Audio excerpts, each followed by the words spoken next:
Tuhan, mari kita tunduk kepala dan kita berdoa. Kita berdoa. Bapa di surga, kami bersyukur kepadamu oleh karena kasih setiamu dan rahmatmu bagi kami selalu baru setiap pagi. Dan kami mengucap syukur juga oleh karena Tuhan memberi kesempatan bagi kami untuk bersekutu bersama dalam ibadah di hari ini. Bahkan kami mau belajar dari firman-Mu saat ini. Kami berdoa biarlah Roh Kudus tolong kami untuk belajar firman Tuhan. Berikan sikap hati yang benar bagi kami. Biar firman Tuhan untuk melakukannya, supaya kami hidup dalam berkat-berkat firman-Mu. Pakailah hamba-Mu untuk menjadi alat selalu berkat firman. Sembunyikan hamba di balik salib kemuliaan. Dalam nama Tuhan Yesus kami berdoa. Amin. Kita duduk. Kita buka Ibrani pasal 4. Ibrani pasal 4. Ibrani pasal 4 ayat 14 sampai ayat yang ke-16. Ibrani 4 ayat 14 sampai 16. Kalau sudah dapat, kita baca bersama-sama kedua ayat ini.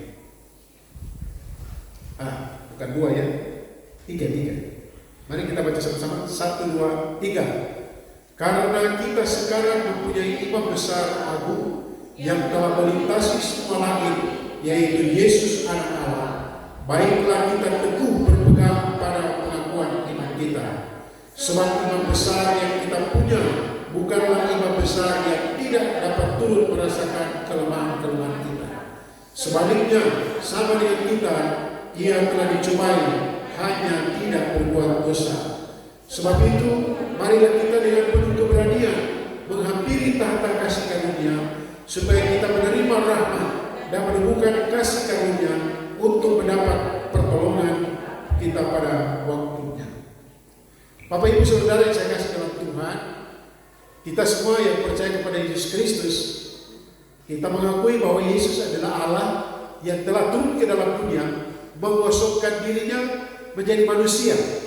Lahir dari seorang wanita namanya Maria, seorang perawan namanya Maria. Kemudian Yesus dia tumbuh sebagaimana manusia biasa. Tetapi setelah itu pada saatnya dia mulai mengajar kebenaran-kebenaran dan dia mengalami penderitaan, dia mengalami berbagai aniaya sampai di kayu salib dan mati.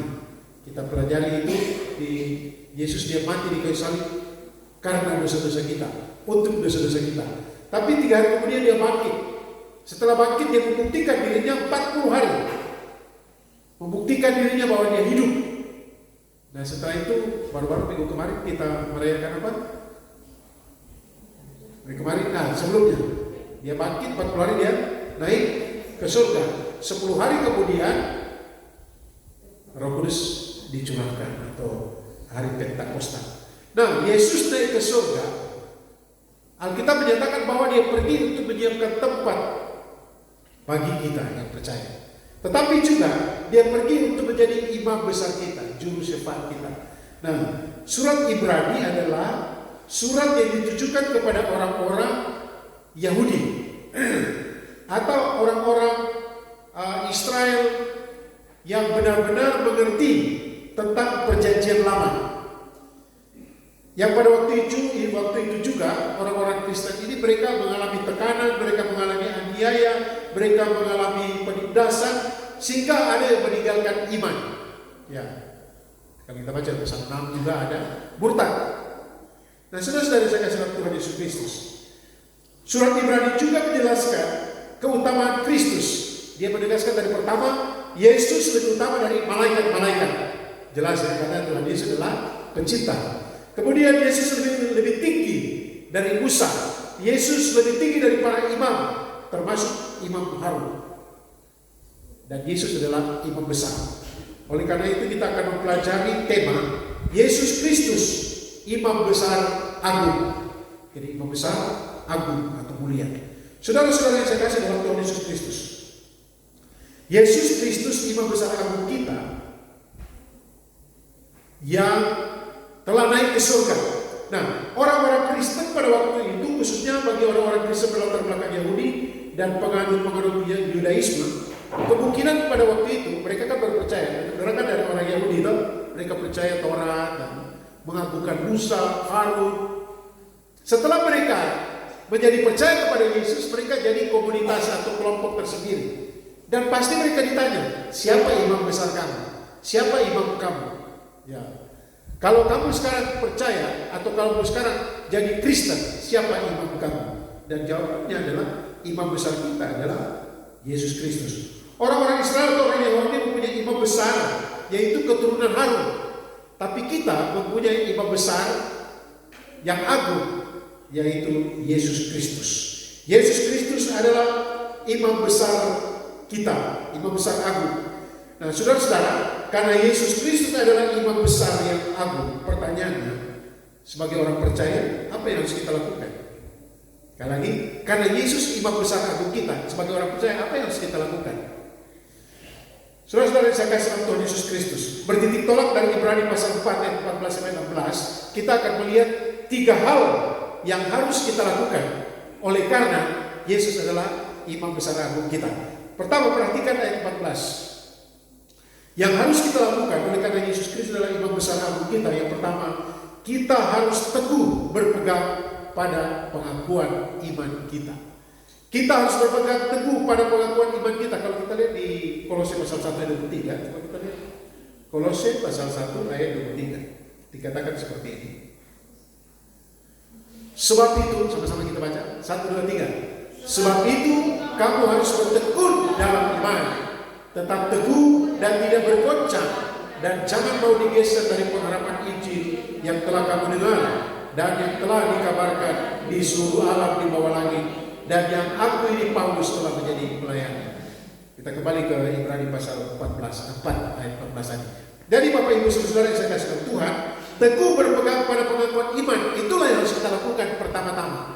Sekalipun banyak ajaran-ajaran, sekalipun banyak sindiran-sindiran, sekalipun banyak olokan-olokan, kita harus tetap teguh berpegang pada pengakuan iman. Artinya, karena Yesus Kristus adalah imam besar kita, maka kita boleh, maka kita tidak boleh menyangkal iman kita. Kita harus terus bersandar kepada Yesus Kristus. Ayat 14 menegaskan begini. Ayat 14 kita lihat lagi. 14 dikatakan seperti ini. Karena kita sekarang mempunyai imam besar agung. Itu yang pertama ya. Kemudian apa ada penjelasannya lagi? Karena kita sekarang punya imam besar agung, imam besar itu yang telah melintasi semua langit. Nah, ingat, surat ini ditujukan kepada orang-orang Kristen yang kebanyakan berkeyakinan Yahudi, ya, Yudaisme. Mereka itu percaya ada 3 tingkatan langit. Tingkatan yang pertama langit di mana burung-burung bisa terbang, mungkin juga pesawat, ya, di atmosfer ini. Itu langit tingkat pertama. Itu orang Yahudi ya, punya keyakinan. Alkitab menjelaskan seperti itu. Yang kedua, menurut mereka, langit itu adalah tempat planet-planet, bintang-bintang, dan benda-benda langit lainnya. Itu langit yang kedua. Langit yang ketiga adalah di mana tahta Allah berada. Dan dikatakan di sini penulis Ibrani, dia menuliskan seperti ini. Yesus Kristus imam besar kita adalah imam besar telah melintasi segala langit, telah melintasi semua langit. Jadi ini bicara tentang kenaikan Tuhan Yesus. Saya sudah jelaskan lalu. Yesus naik itu secara perlahan-lahan, dilihat oleh mata, bukan tiba-tiba menghilang. Yesus naik ke surga. Kamu lihat bagaimana? Wah, langsung hilang. Tidak. Tetapi perlahan-lahan dia terangkat. Makanya dikatakan terangkat di situ. Artinya dia secara perlahan-lahan sampai pada titik di mana awan menutupi Yesus, melingkupi dia. Artinya Yesus kembali kepada kemuliaannya semula.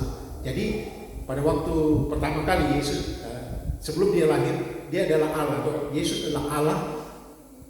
Kemudian dia untuk sesaat dia direndahkan, menjadi rendah, menjadi manusia, bahkan direndahkan oleh manusia, sampai dia bangkit naik ke surga, ditutupi oleh awan, dia kembali kepada kemuliaan semula. Dan ditegaskan imam besar yang kita punya adalah imam besar yang telah melintasi segala langit. Dan dikatakan yaitu Yesus anak Allah. Saudara-saudara yang saya kasih dalam Tuhan Yesus Kristus, ungkapan yaitu Yesus anak Allah menegaskan bahwa dia yang telah menjadi manusia, dia benar-benar Allah. Saudara-saudara, apa tugas imam dulu kita lihat? Tugas imam dalam konteks ini secara khusus pasal 5 ayat 7 kita bisa lihat apa tugasnya. Kita lihat pasal 5 ayat 7. Sama-sama baca. 1, 2, 3. Dalam hidupnya sebagai manusia, ia telah mempersembahkan doa dan permohonan dengan ratap tangis dan keluhan kepada Dia yang sanggup menyelamatkannya dari maut, dan karena kesalahannya ia telah mendengarkan. Jadi Yesus sebagai manusia, ia telah mempersembahkan doa dan permohonan. Nah, ketika dia sebagai imam besar juga sudah bangkit dan termati di surga, Yesus juga dia menjadi juru syafaat kita. Dia mendoakan kita. Saudara-saudara yang saya kasih di dalam Tuhan Yesus Kristus, karena Yesus Kristus adalah imam besar agung kita, maka kita harus teguh berpegang pada pengakuan iman kita. Pengakuan bahwa Yesus Kristus anak Allah yang telah meninggalkan surga, menjadi manusia, menderita sengsara, mati di kayu salib karena dosa kita, dan bangkit pada hari ketiga, naik ke surga, kembali kepada Bapa, kepada kemuliaan, untuk menyiapkan tempat bagi kita, dan akan datang kembali. Itu keyakinan iman yang harus kita pegang. Saudara-saudara, di dunia ini ada banyak orang yang mengaku sebagai tokoh spiritual. Semua mereka yang mengaku sebagai tokoh spiritual atau agama, bahkan pendiri-pendiri agama, semua punya kubur sampai saat ini. Dan kubur itu mungkin ada tulang-tulang atau sudah habis dari tanah. Tetapi hanya Yesus yang ada kuburnya, tapi kuburnya kosong. Hanya Yesus yang berkata, akulah kebangkitan dan hidup. Dan dia sudah naik ke surga. Dan kalau berbicara tentang Yesus yang bangkit, dikatakan di dalam 1 Korintus pasal 15, itu bukan cuma satu orang yang menyaksikan, tetapi banyak sekali orang. Paulus bahkan berkata kepada orang Korintus yang ragu-ragu tentang kebangkitan, dia telah bangkit, 500 orang masih hidup. Tanya mereka. Kalau kamu tidak percaya, tanya. Jadi iman kita kepada Yesus adalah iman bukan cerita saja, tetapi suatu kenyataan yang dituliskan secara faktual. Dari kelahiran Yesus dikatakan pada zaman kerajaan Kekaisaran Agustus. Yesus mati di zaman Pontius Pilatus. Itu siapa? Tokoh-tokoh sejarah. So mati semua. Untuk menegaskan bahwa Yesus betul ada dalam sejarah dunia. Dan ketika dia menderita sengsara, mati, bangkit. Nah, bangkit ini kan Yesus menampakkan diri 40 hari. Dia menyatakan diri bahwa dia betul-betul bangkit, disaksikan oleh banyak orang, dan naik ke surga jadi imam besar. Nah, itu yang kita harus pegang, pengakuan iman kita kepada Yesus yang hidup itu. Apapun kata orang. Sekarang kan kalau kita buka YouTube, kemudian orang mulai, Yesus itu apa, ada yang maki-maki. Nah, masalah, kita tidak bisa emosi, kita tidak bisa marah. Karena apapun kata orang, Yesus tak berubah. Tuhan Yesus tidak berubah, tidak berubah, tidak berubah. Kalau dikata-katanya orang berubah ke tidak? Berubah apa? Emosi ke tidak? Jadi biarlah orang mengata-ngatai Yesus, kita jangan emosi. Yesus sendiri kok tidak emosi, malah dengan penuh belas kasihan kepada orang-orang penganiaya. Yesus berkata kepada Saul, Saul, mengapa engkau menganiaya aku? Akhirnya Saul jadi Paulus. Saudara-saudara yang saya kasih dalam Tuhan Yesus Kristus. Jadi karena Yesus imam besar agung kita, apa yang harus kita lakukan? Yang pertama, teguh berpegang pada keyakinan itu. Kita harus teguh berpegang, tidak boleh kita goyah bagaikan batu karang. Yang kedua, apa yang harus kita lakukan? Ayat 15. Karena Yesus imam besar agung, maka yang harus kita lakukan yang kedua adalah bersyukur karena kita memiliki imam besar agung yang berempati. Yang kedua, kita bersyukur karena memiliki imam besar agung yang berempati. Ayat 15. Kita baca 15. Sama-sama. 1, 2, 3. Sebab imam besar yang kita punya bukanlah imam besar yang tidak dapat turut merasakan kelemahan-kelemahan kita. Sebaliknya, sama dengan kita, ia telah dicobai, hanya tidak berbuat dosa.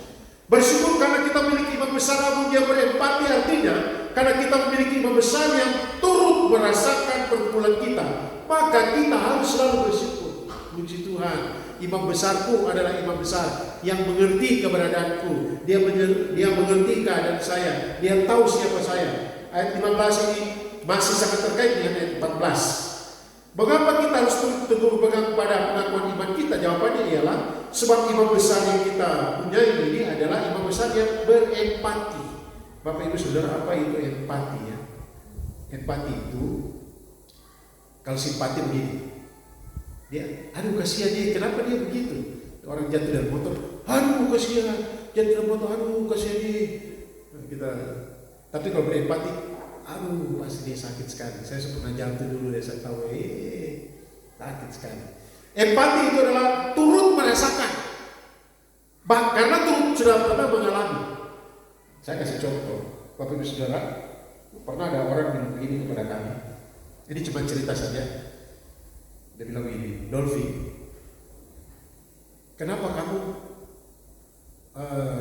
terlalu banyak membantu mahasiswa? Jadi waktu saya masih kuliah di Jogja, kenapa kamu banyak mensponsori mahasiswa? Padahal bukan banyak, cuma beberapa orang yang mensponsori. Dalam keterbatasan kami, gaji yang kecil, tapi saya dan puji Tuhan Ibu Hedi mendukung saya.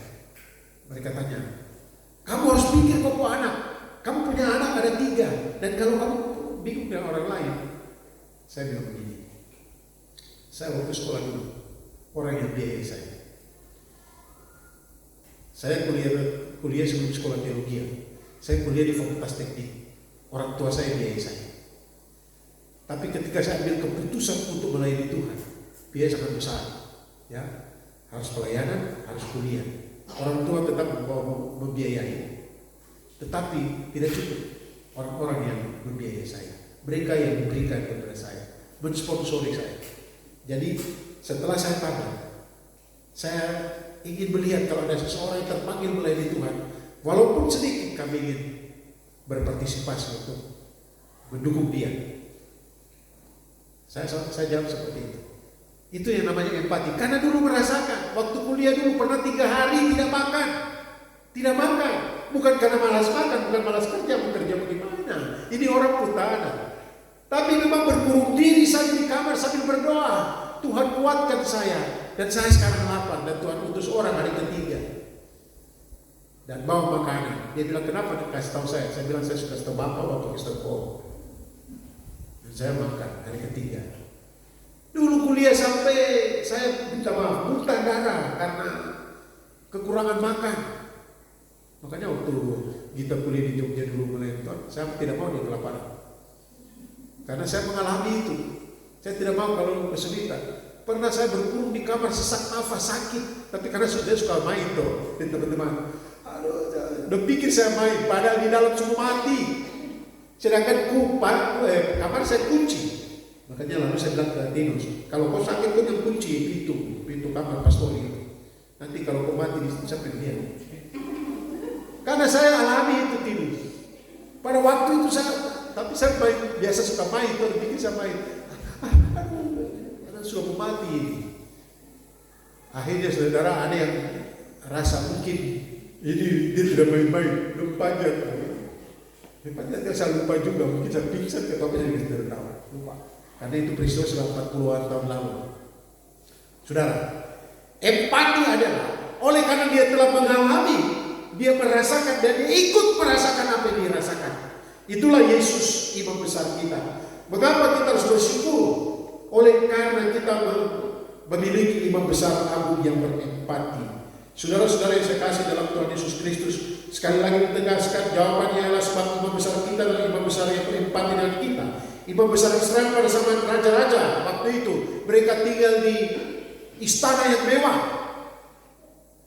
Imam-imam besar pada waktu itu betul-betul dihormati, dihargai, dan mereka itu kalau jalan mereka naik kuda atau kereta yang mewah. Tapi Yesus tidak. Pada zamannya Yesus dia lahir di keluarga yang sangat sederhana. Saya tidak bilang bahwa sangat miskin, tapi sangat sederhana.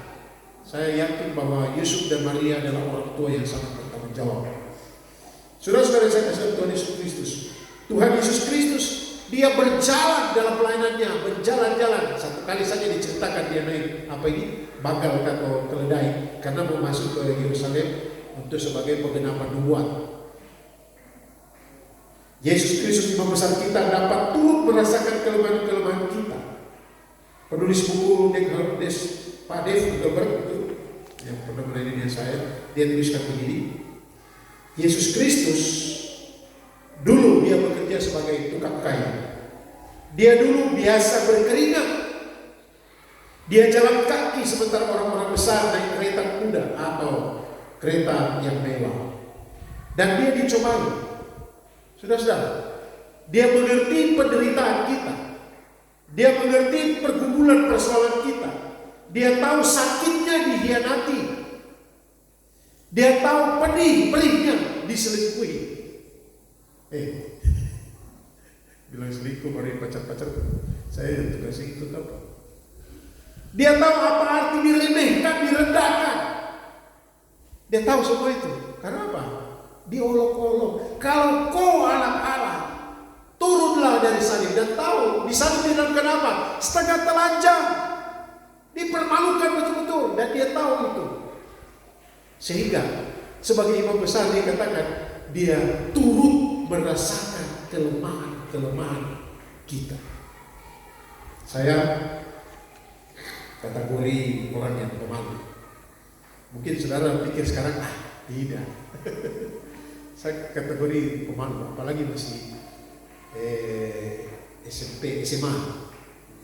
Pemalu tapi nakal, karena pemalu yang nakal. Nah saudara, kalau saya mau maju bicara di depan, saya gemetar, saya takut, terasa kepala jadi besar. Apalagi tekan darah tinggi, kepala besar. Jadi saya kadang-kadang saat-saat seperti sekarang, misalnya ada bilang doa oleh pendeta Melfirata, saya juga bergumul, Tuhan saya maju, Tuhan berikan saya kekuatan. Tidak boleh saya pingsan di depan karena saya orang yang gugup, yang malu.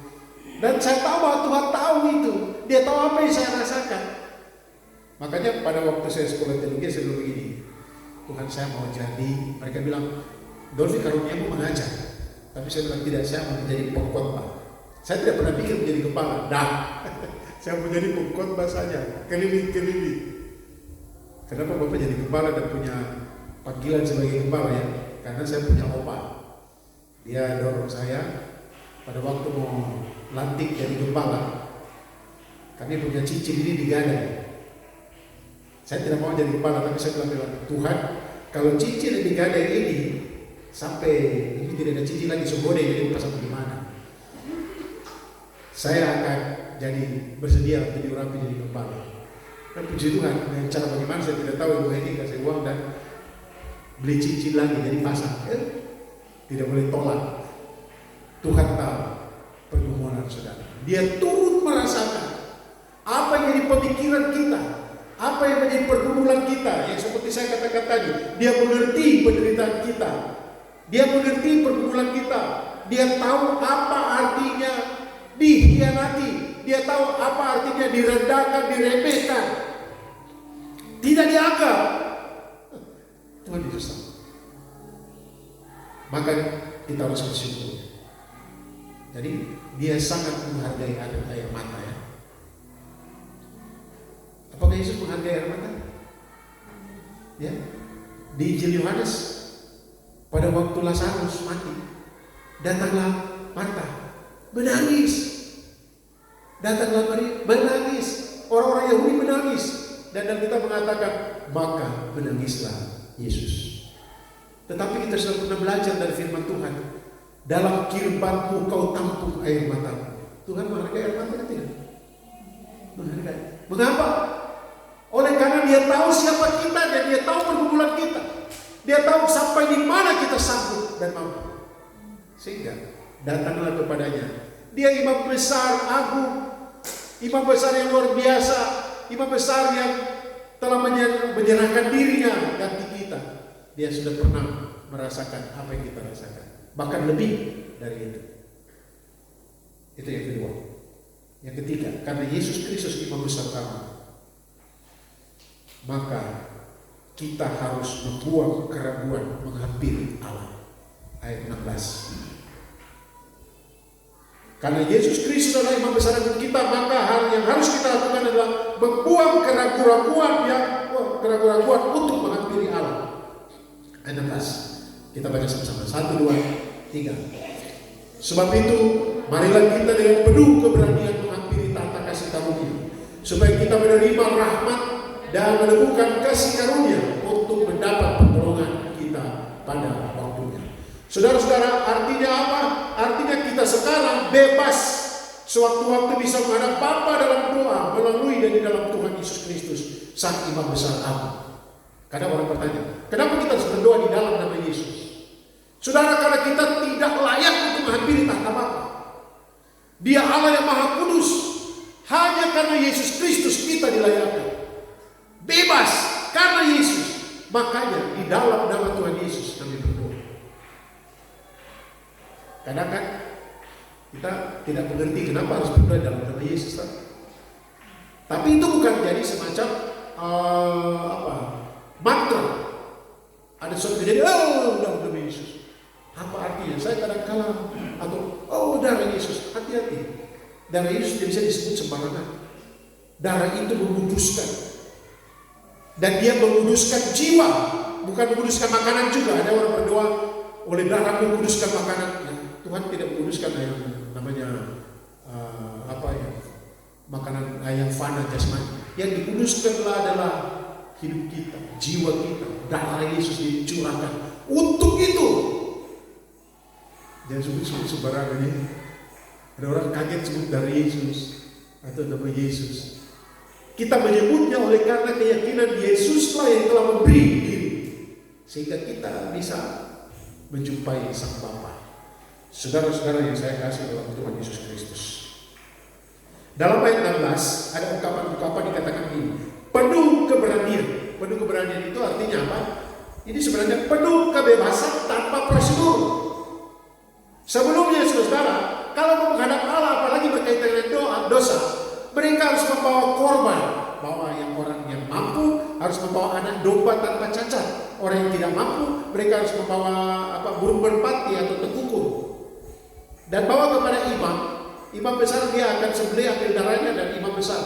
Nah, ada tradisi juga imam besar, satu imam besar, dia masuk ke tempat itu 1 tahun 1 kali. Ada prosedurnya, tidak boleh orang umat langsung sembarang saja masuk ke ruang Maha Kudus. Saudara-saudara yang saya kasih dalam Tuhan. Tetapi ketika Yesus telah mencurahkan darahnya, mati di kayu salib, dia adalah imam besar kita. Maka tidak ada penghalang lagi, saudara. Kita bisa menghampiri dia sebebas-bebasnya. Tidak ada prosedur. Hanya berdoa, menghampiri dalam kebenaran iman karena percaya kepada Yesus Kristus. Apalagi Yohanes 1:12 bilang, semua orang yang menerimanya diberi kuasa menjadi anak-anak Allah. Apalagi kita anak Allah. Ya, bapak mana kalau anak datang lari-lari oleh karena pergumulan atau karena jatuh, sudah luka-luka, bapak tidak ada. Malah kalau ada anak yang jatuh, maka bapak itu dia. Saudara, anak-anak kami itu walaupun sudah dewasa, pergi kemanapun sudah jam telepon dari mana, sudah di mana, sampai di mana. Apalagi bapak di surga, dia tahu keberadaan kita dan ketika itu dia tidak akan tolak kita. Karena Yesus, kita jadi anak Allah. Karena kita beriman kepada Yesus Kristus. Saudara, kemudian ada ungkapan apa lagi? 16 tadi penuh keberanian, berarti penuh kebebasan tanpa prosedur. Kemudian tahta kasih karunia. Seorang penulis menuliskan begini, dari tahta itu mengalir kasih, dari tahta itu mengalir pertolongan, kemurahan, pengampunan, kuasa rohani, pencurahan Roh Kudus, karunia rohani, buah-buah roh, dan semua yang perlu dari Allah, dari tahta kemurahan itu, saudara. Saudara yang saya kasih Tuhan Yesus Kristus, dan saya membaca doa seorang penafsir katakan begini, tahta kasih karunia telah diubah dari tahta penghakiman menjadi tahta kemurahan. Sebab darah Yesus telah dipercikan atas tahta itu. Jadi karena Yesus. Saudara-saudara, Yesus Kristus imam besar agung kita. Maka hal yang ketiga harus kita lakukan. Tidak usah segan-segan, tidak usah ragu-ragu, tidak usah takut. Selalu hampiri tahta kemurahan Allah. Di mana saja, dalam keadaan apa saja, datang di dalam nama Yesus. Bapa, ku tahu Bapa peliharaku. Itulah betul. Tapi pernahkah Ketika kita di tengah-tengah ketidakberdayaan, kita mengatakan, Bapa, ini aku, peliharalah aku, dengarkan aku. Bahkan Daud bilang, sendengkanlah telingamu, dengarlah teriakku di kau. Daud berseru kepada Allah. Sekarang ada Yesus Kristus sebagai imam besar agung. Kita hanya berani saja datang, sewaktu-waktu datang, dalam keadaan apapun. Aduh, kalau tiap hari saya berdoa bagaimana? Iya, setiap saat. Saudara-saudara saya kasih dalam Tuhan Yesus Kristus. Kalau kita dalam kelemahan, seringkali dalam kelemahan, sakitkah, masalah makan minumkah, atau ada persoalan yang orang lain kah, kita aduh kenapa dia begitu ya? Saudara, di saat kita lemah, justru itu kesempatan bagi kita untuk mendapat kekuatan yang Tuhan. Di saat kita berkumpul dengan sakit penyakit, disitulah akan kita melihat kemurahan, sehingga kita hanya akan berkata apa? Oleh karena kemurahan Tuhan ku ada sampai hari ini. Kalau semua lancar, kalau semua ada tanpa pergumulan, cenderung kita lupa bahwa hidup itu anugerah.